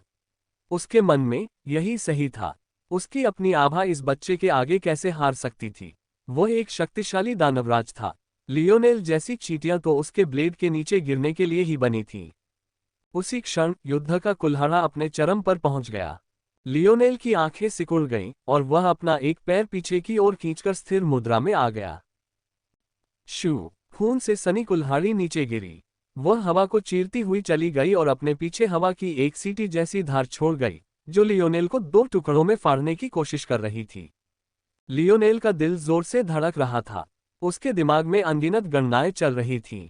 आखिरकार उसे पता चला कि इस वार से बचना नामुमकिन था। वार आसान लग रहा था, लेकिन असल में इसने पीछे हटने के सारे रास्ते बंद कर दिए। ऐसा लग रहा था जैसे ब्लेड एक खाली जगह हो, जो बिना परवाह किए सब कुछ अपनी ओर खींच रही हो। लियोनेल को यह समझने में बस एक पल लगा कि यह मिनोटॉर की कोई खास क्षमता होगी। इस दुनिया में क्षमताएं नहीं होनी चाहिए, लेकिन इसका मतलब यह नहीं कि विशेष गुणों के साथ कोई प्राणी पैदा नहीं होता। या इस मामले में ऐसे दानव राजा जो विशेष बल तकनीकों का अभ्यास करते थे। बिना किसी विकल्प के लियोनेल ने अपना सब कुछ अपने भाले में डाल दिया। मजबूत करें, कठोर करें, मिट्टी का कवच। लियोनेल के चारों ओर एक हिंसक हवा बही, जो तेजी से मिट्टी के टुकड़ों में बदल गई, जिससे उसकी बाह और भाले के चारों ओर कवच की एक धातु जैसी चमक पैदा हो गई। लियोनेल की पीठ और बाहें मुड़ी हुई थीं, उसके कांस्य रूंस जीवन से स्पंदित हो रहे थे। उसने ऊपर की ओर वार किया और नीचे आती कुल्हाड़ी का सामना बिना किसी डर के किया। लैंसलॉट की आंखें चौड़ी हो गईं। उसे सच में डर था कि लियोनेल पीछे नहीं हटेगा और वो सीधे गोर्गो के हाथों में पड़ जाएगा। लेकिन उससे सीधे भिड़ना भी कोई अच्छा विकल्प नहीं था। गोर्गो बहुत ज्यादा ताकतवर था। टकराना। लियोनेल का भाला धनुष की तरह मुड़ गया, प्रहार के दबाव से उसके घुटने मुड़ गए। टकराना। युद्ध कुल्हाड़ी जारी रही, लेकिन लियोनेल ने थोड़ी देरी का फायदा उठाते हुए कुल्हाड़ी की सीमा से बाहर कदम रखा और बड़ी मुश्किल से ब्लेड को चकमा दिया। स्नैप। लियोनेल का भाला इस दबाव को झेल नहीं पाया। लियोनेल के जादू से सुरक्षित होने के बावजूद वह 2 टुकड़ों में टूट गया और उसका एक हिस्सा हवा में उछलकर बेतहाशा घूमने लगा। गोर्गो कई कदम पीछे हट गया। अगर उसकी कुल्हाड़ी जमीन पर न लगी होती और उसकी गति धीमी ना हो जाती तो शायद ये संख्या और भी ज्यादा होती। मानो सदमे में हो, गोर्गो ने अपनी कुल्हाड़ी की ओर देखा, फिर लियोनेल की ओर। उसकी निगाहें गंभीर होती गईं। लियोनेल के भाले का दूसरा भाग जमीन पर गिर गया तथा उसमें इतनी ताकत भी नहीं थी कि वह धरती को भेद सके। लियोनेल बस आह भर सका। ये भाला वाकई बहुत कमजोर था और उसने अभी तक अपनी धातु सहक्रिया को अपनी भाला शक्ति के साथ एकीकृत करना नहीं सीखा था। छोटे बच्चे, लगता है तुम्हारे पास कुछ हुनर है, लेकिन हथियार के बिना तुम क्या करोगे? गोर्गो का उपहास और गहरा हो गया। जैसे जैसे वह धीरे धीरे आगे बढ़ता गया, उसका धैर्य बढ़ता गया। लियोनेल शांत रहा, मानो उसने गोर्गो की बातें सुनी ही न हो। उसके खून का दौड़ना बढ़ता ही जा रहा था। वो एक वार काफी नहीं था। लियोनेल ने अपने भाले के बचे हुए आधे हिस्से को दूर रख दिया तथा कुछ हद तक विचलित भाव से अपने स्थानिक कंगन की पट्टी को शांतिपूर्वक खींचता रहा। फिर, मानो कोई जादूगर हो, उसने 2 अंगुलियों से चुटकी काटी और धीरे धीरे खींचा, जिससे एक नया भाला प्रकट हो गया। लियोनेल के स्थानिक कंगन से एक लंबी काली ध्रुव भुजा खींची गई तो खड़खड़ाती जंजीरों की आवाज कानों से टकराए। हालांकि यह मन का एक भ्रम मात्र था। ऐसा लग रहा था मानो यह अनंत रूप से लंबी है, मानो ऐसा कोई बिंदु कभी नहीं आएगा जहां इसका ध्रुव रुक जाए। हालांकि जल्द ही लियोनेल ने इसे पूरी तरह से बाहर निकाल लिया। उसके काले शरीर के चारों ओर बंधी जंजीरें लगातार खड़खड़ा रही थीं। अपनी पीठ जमीन पर टिकाए हुए भी वह लियोनेल से 1 सिर से ज्यादा ऊंचा था और उसका चपटा चमकता हुआ ब्लेड अकेले ही लगभग 2 फीट लंबा था। लियोनेल ने भाले को आगे की ओर बढ़ाया, जिससे जंजीरों की आवाज और भी कर्कश हो गई। जमीन को छुए बिना ही उसकी धार लियोनेल के सामने दरार वाली जमीन पर एक चाप बना रही थी, मानो उसके क्षेत्र को चिन्हित कर रही हो। उसने ऊपर देखा और गोर्गो की नजरों से नजरें मिलाईं। उसकी नजरें मानो वो सब कह रही थी जो कहना जरूरी था। आना। स्पीयर डोमेन। यह एक ऐसा खजाना था जिसकी बराबरी सिर्फ 3 और जगहें थीं। ये भालों और भालाधारियों की भूमि थी जिसने युगों और पीढ़ियों तक राज किया। ये भाला क्षेत्र था। अपनी बुद्धि शाखा को जागृत करने के बाद लियोनेल की आत्मा में तेजी से वृद्धि हुई। इसलिए इसमें कोई आश्चर्य की बात नहीं थी कि स्पीयर डोमेन में उसकी पैदल दूरी भी काफी बढ़ गई थी। स्पीयर डोमेन की छिपी हुई दुनिया कई चोटियों में बटी हुई थी। शुरुआत में लियोनेल को लगा कि ये बस कमजोर और मजबूत चोटियों का विभाजन है, लेकिन सच्चाई इतनी सीधी नहीं थी। भाला क्षेत्र को समझने के लिए भाला क्षेत्र वंश कारक को समझना जरूरी है। ये वंश परंपरा किसी को अपने सभी कौशल एक ही भाले में डालने की अनुमति देती है। चाहे आपके पास कोई भी योग्यता हो या आपने जो भी हासिल किया हो, उसे अपने भाला बल में पूरी तरह से समाहित करना संभव हो जाता है। ये संचित भाला बल परतों में बढ़ जाता है और समय के साथ धीरे धीरे और भी शक्तिशाली होता जाता है। अंततः, यदि कोई भाला क्षेत्र के अंत तक चलकर सबसे ऊंचे शिखर पर पहुंच जाए और एक ऐसा भाला बना ले जो सब कुछ समाहित कर ले, तो ब्रह्मांड के शीर्ष पर खड़ा होना संभव हो जाएगा। स्पीयर डोमेन की इन चोटियों के पीछे का सच यही छिपा है। स्पीयर डोमेन के प्रत्येक पूर्व स्वामी ने एक शिखर बनाया होगा। उनके जीवनकाल का अंतिम हथियार इस शिखर में छेदा जाएगा, जबकि इसके आधार के चारों ओर लगे सभी भाले उन सभी शैलियों और तकनीकों का प्रतिनिधित्व करेंगे जिन्हें उन्होंने अपने में समाहित किया था। लियोनेल के हाथ में अब जो काला भाला था, वही भाला जिसकी काली जंजीरें खामोश रणभूमि में खनक रही थीं, वही भाला पहली चोटी का भाला था। आदिम स्त्री और आदिम पुरुष दोनों ही ऐसे भाले थे जो सिर्फ चोटी के आधार को ही घेर सकते थे। गोर्गो की धड़कनें तेज हो गईं जब उसकी नजर लियोनेल के भाले पर पड़ी। उसे लगा जैसे वह किसी युग के सम्राट को देख रहा हो, एक असंभव सा ऊंचा पहाड़ उसकी ओर टूटकर गिर रहा हो। ये तो बस सबसे छोटी पहाड़ी की पहली चोटी थी। दरअसल लियोनेल ने गिनती की थी कि स्पीयर डोमेन में सैकड़ों पहाड़ियां थीं जिनकी ऊंचाई उस पहाड़ी के बराबर थी जहां से उसने ये भाला निकाला था, और वे ही उसकी नजर की रेखा में थीं। फिर भी ये भाला भी गोर्गो के घुटनों को कमजोर कर सकता था। ये हथियार दूर ज़ॉम्बी दानव राजा की नज़र लियोनेल के भाले पर गड़ी हुई थी, उसका दिल अनायास ही धड़क रहा था। लालच ने उसकी सड़ती आंखों को रोशन कर दिया। अपनी हैसियत के बावजूद उसने इतना शक्तिशाली हथियार कभी नहीं देखा था। दरअसल उसे शक था कि लॉर्ड मोड्रेड का हथियार भी लियोनेल के हाथ में मौजूद हथियार की बराबरी कर पाएगा। काला भाला एक अर्ध कांस्य खजाना था, जो असली कांस्य खजाना बनने से बस आधा कदम दूर था। इसमें कोई आश्चर्य की बात नहीं थी कि दूसरे लोग इस तरह प्रतिक्रिया दे रहे थे, लेकिन लियोनेल इन बातों के बारे में बिल्कुल नहीं सोच रहा था। वह पूरी तरह से अपने काम पर केंद्रित था। उसके हाथ में भाले का वजन लगभग 100 पाउंड से थोड़ा ज्यादा था। उसे नियंत्रित करने के लिए उसे जितनी एकाग्रता की जरूरत थी, वह अब तक उसके द्वारा इस्तेमाल किए गए किसी भी अन्य हथियार से कहीं ज्यादा थी। हालांकि साथ ही इसने उसका खून खौला दिया। उसके मन में उस दृश्य की याद कौंध गई जो उसने इस भाले को छूते ही देखा था। बाकी दो भालों की तरह जिन्हें उसने छुआ था, उसे भाले के मालिक के जीवन का कोई खास पल देखने के लिए नहीं भेजा गया, बल्कि उसने खुद को एक अंधेरे की दुनिया में पाया जहां हर तरफ से एक निरंतर दबाव उस पर हावी था। लियोनेल जानता था कि वह उस अंधेरे संसार की एक भी झलक नहीं समझ पाया था जो उसे दिखाना चाहता था। वह ये भी जानता था कि इसमें उसकी भी गलती थी। आखिरकार उसने उन सभी भालों को छोड़ दिया था जो उसके हाथों में मौजूद हथियार को सही मायने में समझने की नींव रखने वाले थे। समझदारी इसी में है कि वह धीरे धीरे इस भाले की नोक के आधार के चारों ओर लगे सभी भालों को समझकर अपनी समझ बढ़ाए। हालांकि मौजूदा लियोनेल बस इंतजार नहीं कर सकता था। वह उन भालों को अच्छी तरह समझने के लिए कभी भी वापस जा सकता था, लेकिन ये लड़ाई वह अभी लड़ना चाहता था। लियोनेल आगे बढ़ा, उसके भाले के तीखे प्रहारों ने गोर्गो की ओर काले रंग का जाल बिछा दिया। उसके शरीर पर बंधी जंजीरें कुड़ों और जहरीले सांपों की तरह नाच रही थीं। गोर्गो को अपने ऊपर एक स्पष्ट दबाव महसूस हुआ। उसने रिफ्लेक्स पर वार किया, लियोनेल को वापस भेजने की उम्मीद में, लेकिन नतीजा उसके लिए भयावह था। बैंग बैंग बैंग, कुल्हाड़ी और भाले बार बार टकरा रहे थे।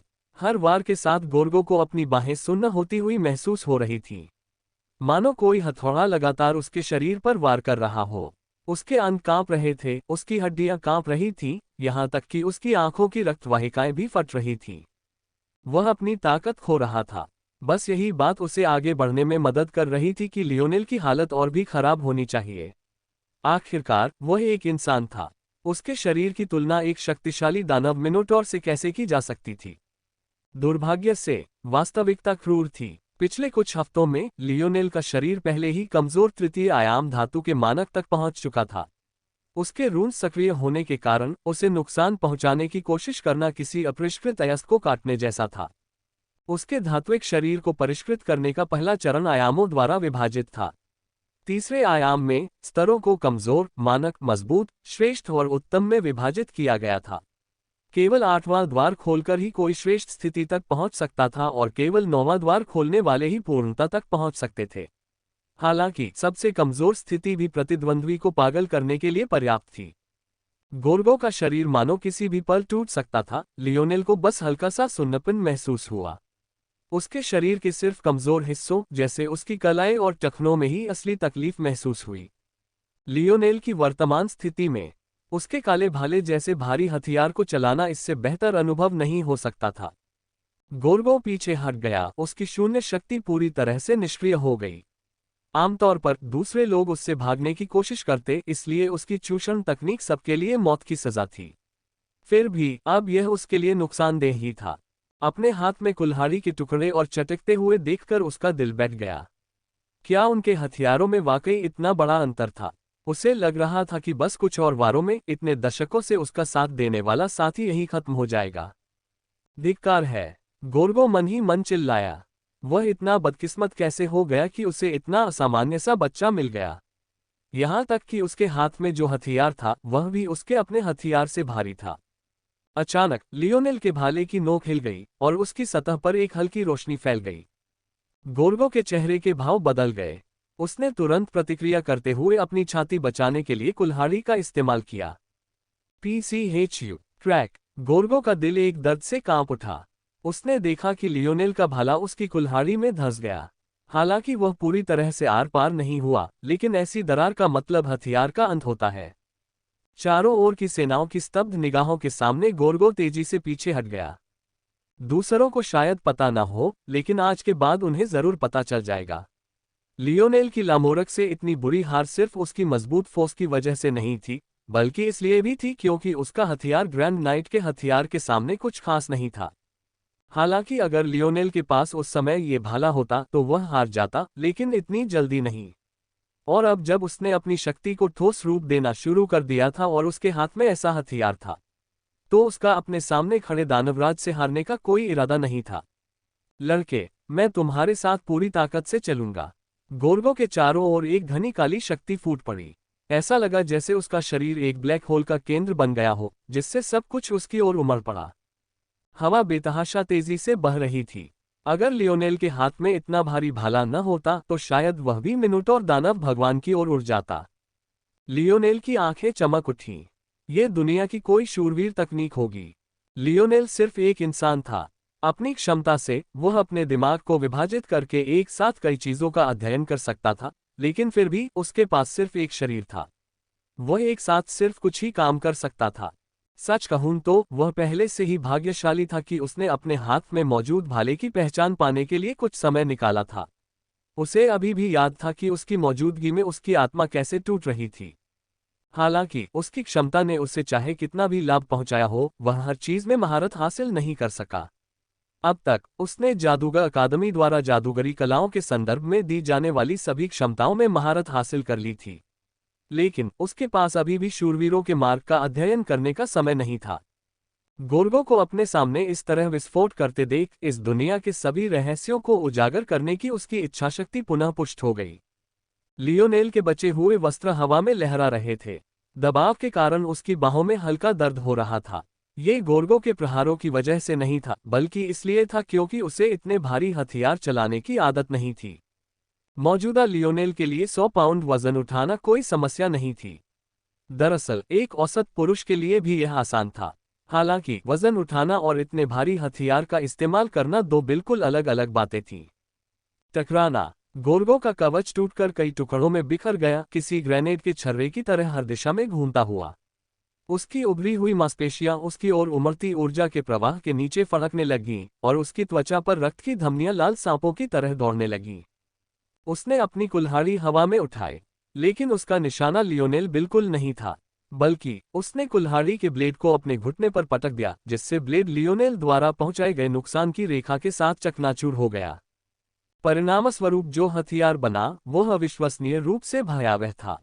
उसका अनियमित नुकीला किनारा ऊपर से नीचे की ओर आते किसी राक्षस के जबड़े जैसा लग रहा था।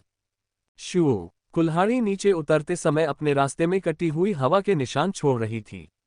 उसकी बेतरतीब धार हवा को मोड़ और घुमा रही थी, जिससे ऐसा लग रहा था मानो कोई भयानक बांसुरी बजाई जा रही हो। लियोनेल की निगाहें लड़ाई के इरादे से जल रही थीं। उसके भाले की ताकत उसके भाले के 2 फुट लंबे चपटे ब्लेड पर लग गई, जैसे ही वह बिना किसी परवाह के आगे बढ़ा। Bang bang bang. हर टक्कर के साथ लियोनेल के शरीर में खून दौड़ जाता था। किसी को भी साफ पता था कि लियोनेल में ज्यादा ताकत थी और उसकी चाल भी काफी बेहतर थी। हालांकि उसकी तकनीक में बस कमी थी। गोर्गो के हर वार में एक रहस्यमय आभा होती थी। उसके वार एक मुद्रा से दूसरी मुद्रा में अनोखे ढंग से प्रवाहित होते थे, जिससे एक सहज प्रतिध्वनि उत्पन्न होती थी जिससे वह युद्ध में पूरी तरह खो जाता था। हालांकि लियोनेल की चाल में विविधता का अभाव था। वह लगातार गणना करता रहा और बार बार जोरदार वार करता रहा, लेकिन बस इतना ही। अपनी कमजोरी की भरपाई के लिए वह अपनी क्षमता पर ही भरोसा कर सकता था, लेकिन एक सच्चे मजबूत दुश्मन के सामने ऐसा करना बेकार होता। इस तरह गोर्गो और लियोनेल एक गतिरोध में फंस गए, किसी को भी दूसरे पर कोई बढ़त नहीं मिली। और गोर्गो का हथियार पहले भी एक बार टूट चुका था, इसलिए आकार में सिकुड़ने के बाद उसे फिर से तोड़ना कई स्तर ज्यादा मुश्किल था। दूर से ही लैंसलॉट को चिंता होने लगी थी, पहले से भी अधिक। ये लड़का, क्या वह नहीं जानता कि भाला छेदने के अलावा और भी बहुत कुछ कर सकता है? लैंसलॉट को कैसे पता था कि लियोनेल का सारा हुनर आदिम पुरुष और स्त्री की देन है? आदिम पुरुष ने तो उसे बस हर वार में अपने शरीर की पूरी क्षमता का इस्तेमाल करना सिखाया था, लेकिन आदिम स्त्री की युद्ध तकनीक पूरी तरह से भेदी गति पर निर्भर थी। आदिम स्त्री के भाले में प्रिज्म के आकार का एक संशोधित ब्लेड था। इससे उसकी भेदक शक्ति अविश्वसनीय रूप से प्रबल हो गई, लगभग मधुमक्खी के डंक जैसी, लेकिन परिणामस्वरूप वो अन्य प्रकार के प्रहार करने की अपनी क्षमता खो बैठा। अपनी अनुभवहीनता के कारण लियोनेल ने एक ऐसी लड़ाई जिसे उसे निश्चित रूप से जीतना चाहिए था, उसे संघर्ष में बदल दिया। फिर भी लियोनेल एक कदम भी पीछे नहीं हटा, बल्कि उसकी उदासीन अभिव्यक्ति खुशी के संकेत से झिलमिलाती हुई टूटने लगी। उसकी आंखें और भी केंद्रित हो गईं। अपनी बाहों के दर्द को नजरअंदाज करते हुए वह बार बार आगे की ओर ऐसे झुक रहा था मानो उसे थकान का पता ही न हो। जब लियोनेल युद्ध में खुद को खोने ही वाला था, उसने भौहें सिकोड़ लीं। उसके दिल की गहराइयों से उठी एक सहज प्रवृत्ति अचानक कांप उठी। लियोनेल को ये जानने के लिए देखने की जरूरत नहीं थी कि क्या हुआ। उसकी आंतरिक दृष्टि बहुत तेज थी। उसने महसूस किया कि दोनों दानवों की नजरें उस पर टिकी हुई हैं। अचानक ऐसा लगा जैसे उसका सिर बर्फ और पानी से भरे किसी घड़े में डूबा दिया गया हो। वह लगभग भूल ही गया था कि वह युद्ध के मैदान में है। अपनी भड़ास निकालना तो ठीक था, लेकिन खुद को पूरी तरह से जलाकर पूरी तरह खाली हो जाना मौत को दावत देने जैसा था। मेरी भाला विद्या में बहुत कमी है। मुझे इस चोटी के भाले के आधार के आसपास के भालों के और भी अनुभव हासिल करने होंगे। लियोनेल ने गहरी सांस ली। उसकी थकान बढ़ने के साथ साथ उसका बहता खून भी उस पर से नियंत्रण खो रहा था, यहाँ तक कि उसकी आंखों का बैंगनी लाल रंग भी धीरे धीरे फीका पड़ने लगा था। दूसरे लोग इसे भांप सकते थे। दरअसल बचे हुए दो दानवों की तीक्ष्णता और बढ़ गई। सिर्फ एक दानव जो मन ही मन खुश नहीं हो रहा था, वह था गोर्गो। भला कैसे हो सकता था? उसकी हालत लियोनेल से भी ज्यादा दुखी थी। हालांकि लियोनेल चिंतित नहीं था। उसका शरीर अपनी सीमा तक पहुंच गया होगा, लेकिन उसका इथेरियल ग्लैबेला अभी भी आत्मिक शक्ति से भरा हुआ था। मुझे इसे खत्म कर देना चाहिए। Grand gravity warp, layering arts. दानवों का स्वामी गोर्गो पूरी तरह से अचंभित रह गया। वह पूरी तरह भूल गया था कि लियोनेल एक जादूगर है। या शायद वह भूला नहीं था, बल्कि शायद उसने मान लिया था कि लियोनेल का जादू उसकी भाला विद्या से कहीं कम है। हालांकि हकीकत बहुत क्रूर थी। अपनी सहनशक्ति के अंतिम छोर पर पहुंचकर गोर्गो के पैर कांपने लगे और वह घुटनों के बल गिर पड़ा। उसकी कुल्हाड़ी लियोनेल के भाले के वार को रोक नहीं पाई, जिससे उसकी कॉलरबोन पूरी तरह से आर पार हो गई। लियोनेल का भाला बल इतना तेज था कि एक अदृश्य ब्लेड मिनोटॉर के शरीर से होकर गुजरा, उसके कंधे की हड्डी से निकलकर उसके घुटनों पर बैठे हुए शरीर के पीछे जमीन में घुस गया। ज़ॉम्बी और कंकाल दानव भगवान इस अचानक बदले घटनाक्रम से स्तब्ध रह गए। वे तो बस हमला करने के लिए सही समय का इंतजार कर रहे थे। अचानक स्थिति कैसे बदल गई? उस समय लियोनेल की आगे की गति का अपने फायदे के लिए इस्तेमाल करके कैमलॉट की सेना पहले ही राक्षस सेना के एक बड़े हिस्से को काट चुकी थी। पहले लियोनेल की स्थिति का फायदा उठाना फायदेमंद होता, लेकिन अगर लियोनेल में अभी भी लड़ने के लिए इतनी ताकत बची थी, तो अब फायदा उठाने की कोशिश करना नामुमकिन था। शांत भाव से ज़ोंबी दानव राजा ने अपने हाथ से इशारा किया, जिससे जोरदार भिनभिनाते हुए सींग बज उठे। ज्वार की तरह दानव पीछे हटने लगे। गोर्गो की ओर एक नजर भी नहीं डाली, जिसने अभी अपनी आखिरी सांस ली थी। एक छोटा बच्चा वास्तव में मुझसे लड़ते समय खुद को रोकने की हिम्मत करता है। गोर्गो ने खांसते हुए कई बार खून बाहर निकाला। उसके मोती जैसे सफेद दांत लाल रंग की चमक में ढक गए। लियोनेल की नजर मिनोटॉर दानव भगवान से मिली। हालांकि गोर्गो अब घुटनों के बल बैठा था, लेकिन वह शुरू से ही इतना लंबा था कि लियोनेल सिर्फ उसकी आंखों में ही देख पा रहा था। ऐसा नहीं था कि लियोनेल गोर्गो को नीचा समझता था, बल्कि लियोनेल खुद बहुत ज्यादा ताकतवर था। इसी वजह से उसकी असली युद्ध क्षमता फीकी पड़ गई थी।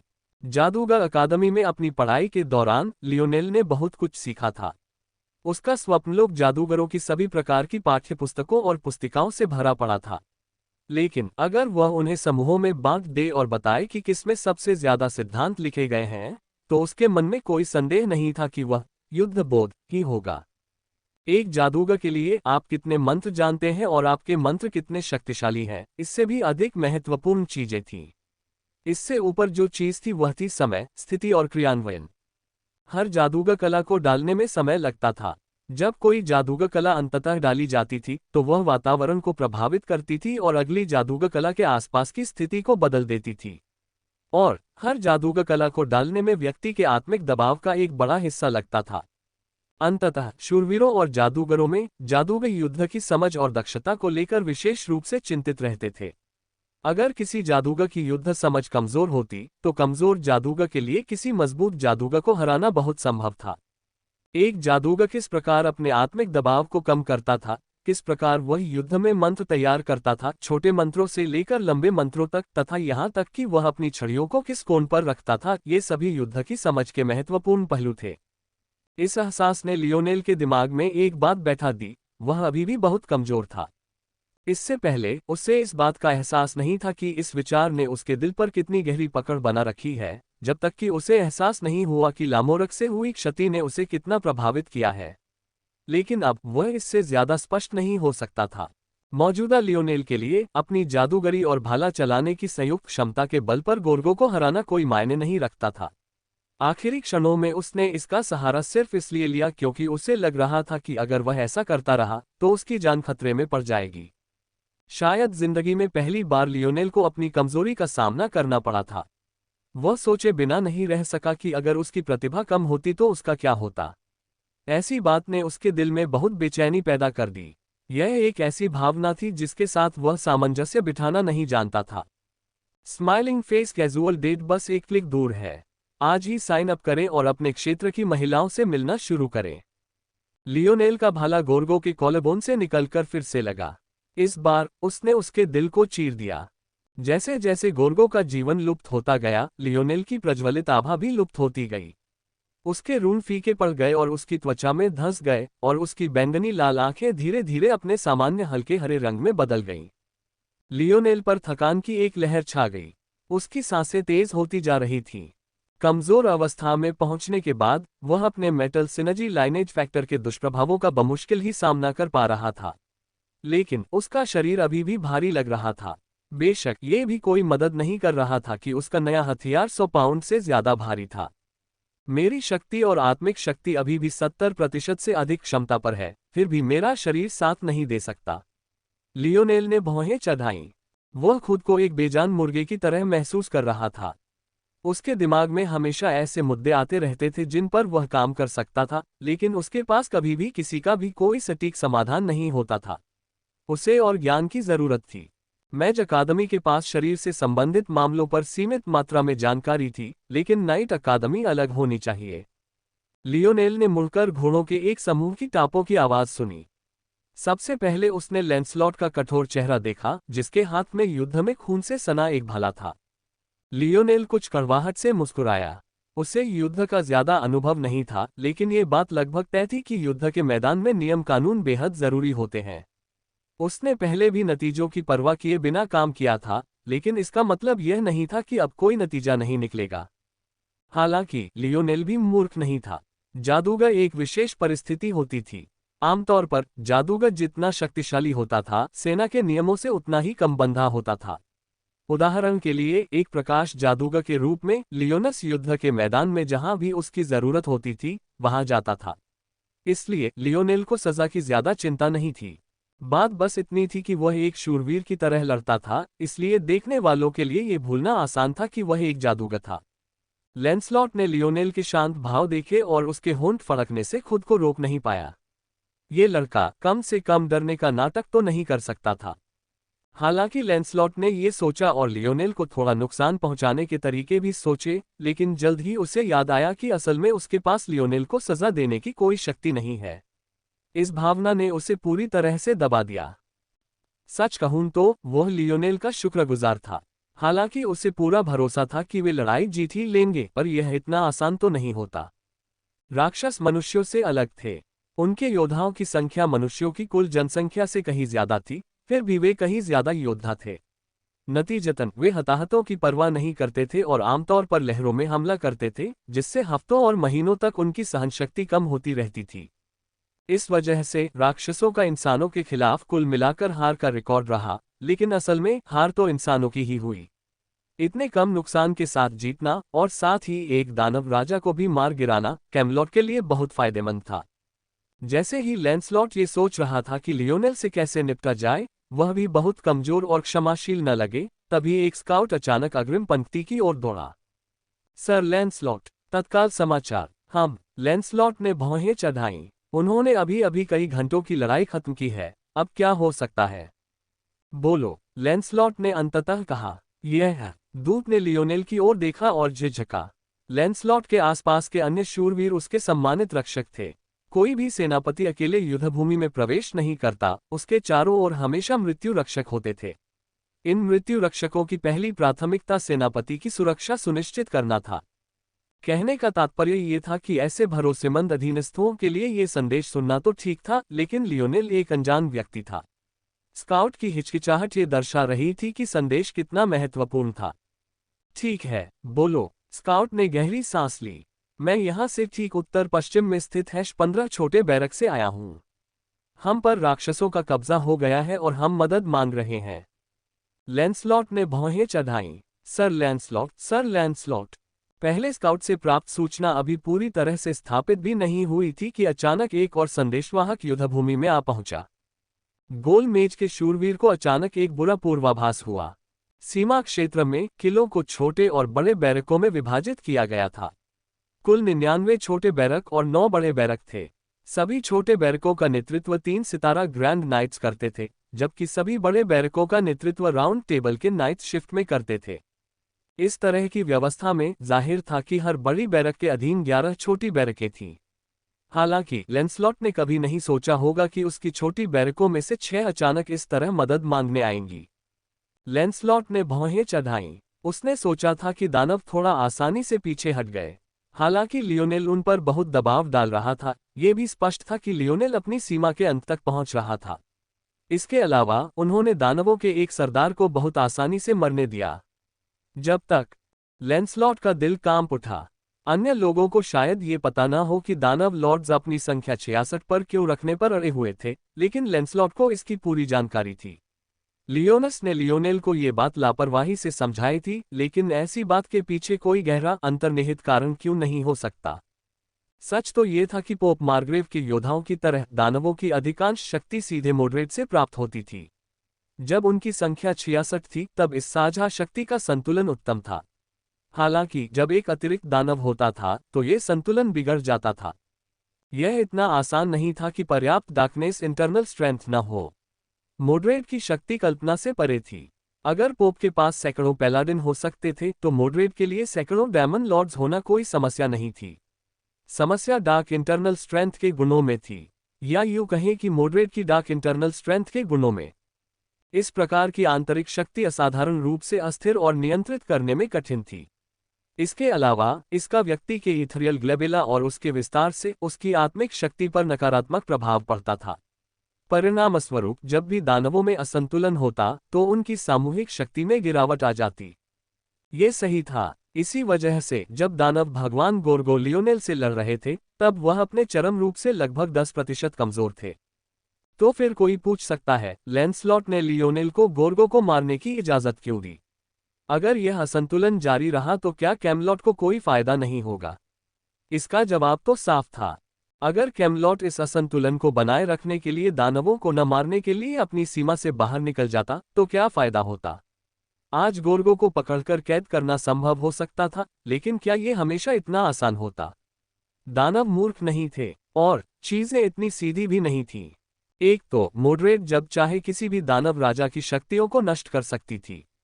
अगर गोर्गो को पकड़ भी लिया जाता और दानव सेना को नुकसान होता, तो मॉडरेट दूर से ही गोर्गो की शक्ति को आसानी से छीन सकती थी। दूसरी बात, भले ही कैमलॉट ने दानवों को पकड़ने के लिए अपनी पूरी कोशिश की हो, लेकिन उन्हें नहीं मारा। वे तो दानवों की बात कर रहे थे। जब तक उनकी संख्या फिर से संतुलित नहीं हो जाती, तब तक वे आपस में ही क्यों नहीं मारकाट करते? इससे पहले लायंस ने चुपचाप सोचा था कि यह चौतरफा हमला और यह अराजकता बिल्कुल वही है जो मॉडरेट चाहता था, और शायद वह सही भी था। भले ही मॉडरेट ने नवनियुक्त दानव प्रभु की रक्षा की हो, लेकिन अगर दानव प्रभु संतुलन के लिए इतने उत्सुक थे, तो क्या वे एक दूसरे को मार नहीं सकते थे? फिर भी एक नया लक्ष्य चुनने के बजाय डेमन्स ने कैमलॉट के विरुद्ध पूर्ण आक्रमण शुरू करने का निर्णय लिया। अगर लैंसलॉट के विचार सही थे, तो बहुत मुमकिन था कि सिर्फ उसकी बड़ी बैरक ही ऐसी नहीं थी जिसे एक साथ इतने सारे एसओएस कॉल मिले हों। हो सकता है कि पूरा सीमा क्षेत्र युद्ध की आग में जल रहा हो। जब उसके विचारों का सिलसिला इस बिंदु पर पहुंचा, तो लैंसलॉट ने ठंडी सांस ली। क्या मॉडरेट वाकई इतने सालों बाद फिर से काम करने के लिए तैयार था? पिछली बार जब उसने अभिनय किया था, लैंसलॉट की निगाहों में दर्द की एक झलक उभरी। ये शरीर का नहीं बल्कि दिल का दर्द था। ऐसा लग रहा था कि जिन यादों के बारे में वह सोच रहा था वे उसे गहरे जख्म दे रही थीं। लियोनेल को इस अंदरूनी जानकारी के बारे में कुछ भी पता नहीं था। वह बस चुपचाप देखता रहा जब लैंसलॉट के हाव भाव कई बार बदलते रहे। वह खुद को इंसानी भावनाओं को समझने में माहिर समझता था, लेकिन लैंसलॉट जो सोच रही थी वह उसकी समझ से परे था। थोड़ी देर बाद लैंसलॉट ने गहरी सांस ली।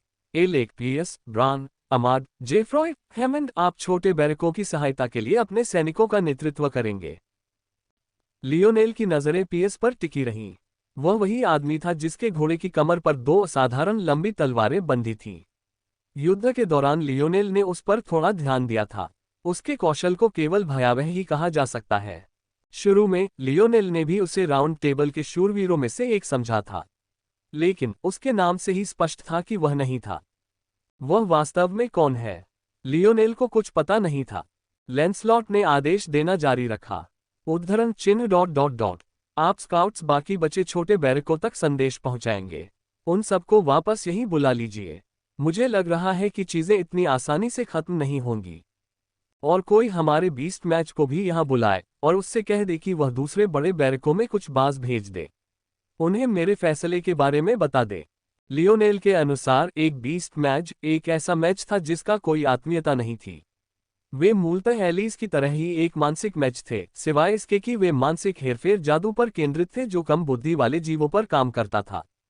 उनकी ताकत बहुत अधिक नहीं थी, इसलिए उन्हें अक्सर लैंसलॉट द्वारा दिए गए आदेश के अनुसार भूमिकाओं तक ही सीमित रखा जाता था।